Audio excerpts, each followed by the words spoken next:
Even from a young age, I always knew both of my cousins were liars. They always came up with these ridiculous stories to make their lives sound more interesting.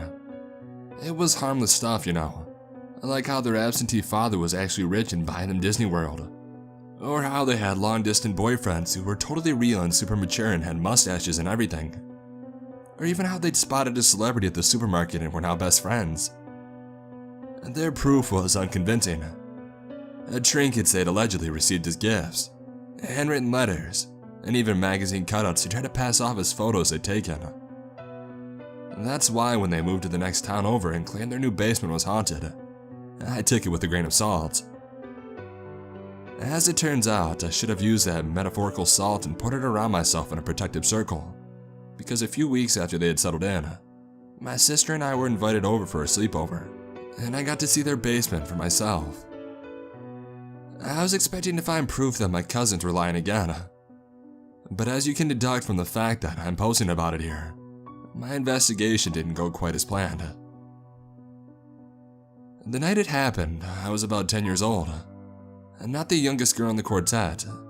That on, I went to my cousin, Athelia, who was 3 months my junior, but young enough that my account of what happened was called into question by my aunt and my uncle, who'd insisted I let my imagination get the better of me.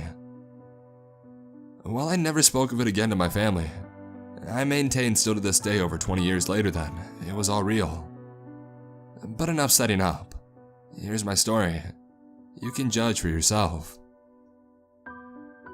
My sisters, cousins, and I spent the day chatting in the room while our parents mingled. Our conversations were periodically interrupted by the whistle of a train in the distance, followed ever so lightly as it passed in proximity to the house.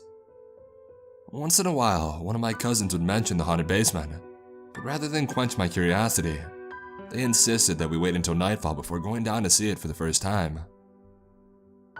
I can remember the torturous family supper, which dragged on, even as I watched the sunset fade from the kitchen window.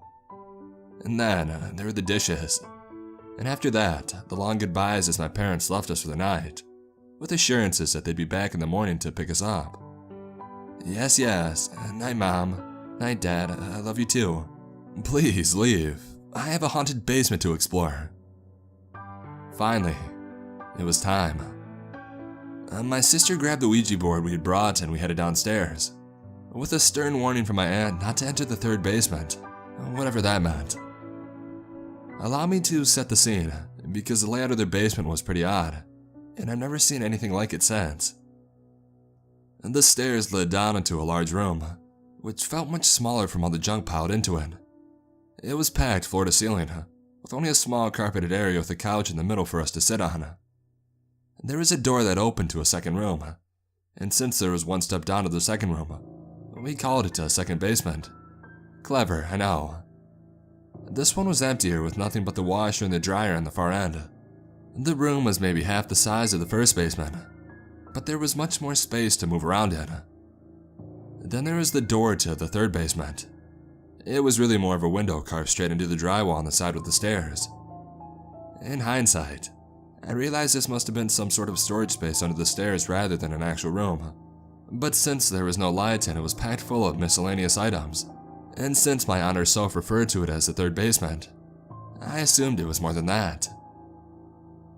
We spent the majority of the evening in the first basement, which looked like it had come straight out of your quintessential horror movie. I'm talking dust, a random rocking chair, creepy dolls, you name it and it had it. I believe the home belonged to an old woman who had passed away, and my aunt and uncle had got it for dirt cheap at an estate sale. All the old junk included, they hadn't sorted through all of it yet, and there was a lot of boxes and the like. There was an atmosphere of creepiness lingering in the air. I can't really describe it, but it was like this electric sensation. You know when somebody's standing right behind you? It's like you know they're there, even if they're dead quiet. The first basement gave off that feeling faintly. The second basement was a bit worse, and the closer I'd get to the third, the worse it got. It was like I was touching an old CRT monitor. As we were sitting in the first of the three basements, my cousin spotted a letter on the rocking chair. Even as a kid, I caught on to the conspiratorial looks between my older and younger cousins as they handed the letter to my sister and I. The paper was of old parchment, or at least made to look like it. It had this perfume scent to it, and it was written in, I can't stress this enough, illegible black cursive. I could tell it was made to look old, but I wasn't fooled. It was dated about 300 years prior, which, if I knew my history right, predated the first settlement in the region. It was a love letter from some chick to her soldier husband. I don't even remember the gist of it, but basically, he had gone off to war and she'd found he'd been killed. Don't ask me why she was writing to him if she thought he was dead. So she was going to throw herself on the train tracks at night over her grief. One of my cousins explained that the third basement connected to a tunnel that connected to the train station near their house, and that the letter's writer had slipped out of her room in the middle of the night and had died. It's strange that she would know this, since we had only just discovered the letter. Again, I didn't really believe any of this, but the story lingered at the back of my mind as we started playing the Ouija. A few physical illusion games, and finally, Truth or Dare. It was all innocent at first. Who liked which member of the Backstreet Boys? Get locked in the second room for 2 minutes in the dark, do a handstand, and so on. Finally, the choice came to me, and not wanting to admit my crush on Nick Carter despite wearing a hoodie with his face on it, I picked Dare. My older cousin dared me to go into the third basement. I only had to stay there for a moment, just long enough to say that I'd done it, but my whole body had to pass the threshold. Oh boy, I wasn't ready for that one. I pleaded with my cousin to give me a different dare, because we had been explicitly told to not go into the third basement. But truth was, I didn't care about the rules. I was just scared to go in. The rule was just an excuse to not go. But unfortunately, the three girls ganged up on me, making chicken noises and flapping their invisible wings. My only choices were to go through with the dare or live my life in shame. Having no other option, I relented and I slowly entered the second basement. I dragged my feet all the way to that strange above-ground door window, silently hoping either my cousin would change her dare or my aunt would come down and save me. But neither of those things happened. My guts were knotting. I could feel the air getting denser and denser. My cousins and sister were standing by the doorway between the first and second basement, watching me as I tentatively reached for the frame of the door window. I heard a few hushed, "Do it," and "Go ons," but the encouragement didn't help ease my fear. I stood there for at least a minute, trying to garner the courage to hoist myself into what I assumed was some sort of small crawlspace-like room. I closed my eyes, I inhaled deeply, and then I kicked off the ground. I pulled my upper body into the third basement, in the limited space available to me. It was tight and it was dark, and even with my legs still hanging over the edge, I felt trapped. "You have to go all the way in," shouted my older cousin. I swallowed hard and I shimmied myself forward. And then, just as I was trying to turn back around to see if I'd made it all the way through, I heard a click and I was plunged into absolute darkness. They had turned off the light to the second basement, and I could hear them giggle as they shut the door between the first and the second rooms. In a panic, I turned around and swiped into the dark to try to find the edge of the door window, so I could climb back out. But for some reason, all I could feel were walls, objects, and boxes. It made no sense. This was a small area packed with things. It shouldn't have been hard to find the only doorway, because there hadn't been any space for me to go. There had only been enough room for a child to crawl into and then turn around, nothing more.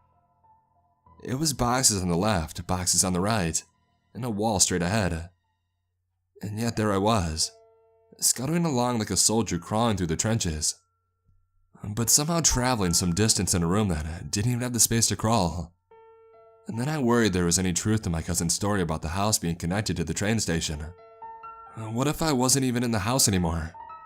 What if I was in the tunnels? The laughter grew more and more distant until it faded completely. I crawled and I crawled, but I still couldn't find the door. What if I fell on the train tracks and got sliced in half?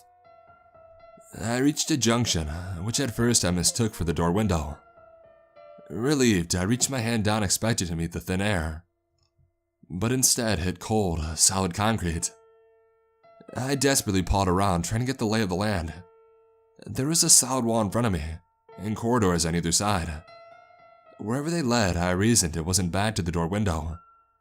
I knew that I had not passed a junction earlier, so I tried squeezing myself back the way that I came. A solid freaking wall. I swear to you on everything I love, the path that I had just come from was gone. I held back tears as I realized this, still somehow afraid that if I cried, my cousins would turn on the light, jump out at me, and I'd be the laughingstock of the family. I turned left, having read something somewhere about how it was easier to get out of mazes if you picked a single direction and always followed it. What followed was the single most horrific moment in my entire life. As I finished the turn into the tight left passageway, still crawling completely alone in the dark, I felt something reach out and grab my leg. At this point, I started screaming and crying for help. Laughingstock be damned. It wasn't like my pant leg had gotten stuck in something. I remember feeling like there were multiple fingers squeezing my ankle and pulling me into the somehow blacker darkness of the right tunnel. I began to hear the train approaching. The horn blared and the sound was so loud I could have sworn it was right on me. The room began to tremble, and I know that it just wasn't me shaking like a leaf because I could feel dust or sand or something falling onto me from the ceiling. The hand tugged. Hard. I was convinced that the ghost of the heartbroken woman who had thrown herself on the train tracks over 300 years ago had somehow gotten a hold of me and was dragging me over the tracks to, hell, I don't know, have company in the afterlife? Maybe revenge, who knows? The train was getting closer and closer, and the pull was getting stronger and stronger, dragging me away as I tried to hold on to anything for dear life. The grip remained firm, even as I had kicked and screamed. My heart was racing and my body was shaking from the outside in and the inside out, and sweat dampened my clothes.